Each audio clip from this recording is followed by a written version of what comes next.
ముఖ్యంగా మధ్యాహ్నం భోజనాల తర్వాత ఆడవాళ్ళకి 2 గంటలు 3 గంటల ఖాళీ దొరికేది పూర్వం. మధ్యాహ్నం సుమారుగా 2 నుంచి 5 వరకు. ఈ సమయంలో ఖచ్చితంగా అప్పుడు టీవీలు లేవు, ఈ సీరియల్స్ అవి ఏం లేవు, సినిమాలు కూడా బాగా తక్కువ, పల్లెటూళ్ళలో ఉండేవారు. పక్కింటికి వెళ్ళడం తప్పితే వేరే కాలక్షేపం లేదు. అందుకే పెత్తనాలు బాగా చేసేవారు. చివరికి మళ్ళీ ఇలా దాటుకుని ఆ ఇంట్లోకి వెళ్ళడం కూడా కష్టమైతే వీరికి వారికి మధ్యలో పెట్ట కూడా ఉండేది. ఇక్కడ 2 పెట్టెలు చేరేవి, ఆ పెట్ట ఈ పెట్ట. ఈ పిట్ట కూడా అంటే సగం కూడా అని అర్థం. అక్కడ పిట్ట అంటే సగం అని అర్థం, తెలుగులో ఒక జాతీయం లాంటి మాట.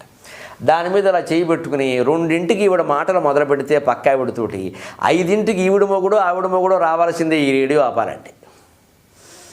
ఇక చాలే లోపల బాధనంటే వచ్చేసారు బాబోయ్ అని వెళ్ళేది లోపల, లేకపోతే వెళ్ళేది కాదు. ఈలోగా ఈ సంసారం కాదండి, మొత్తం విష్ణుమూర్తి సంసారం సహా పక్కింట్లోకి వెళ్ళిపోయేది. న్యూస్ ఇంక ప్రెస్ ట్రస్ట్ ఆఫ్ ఇండియా వాళ్ళు ఎందుకు పనికిరాని.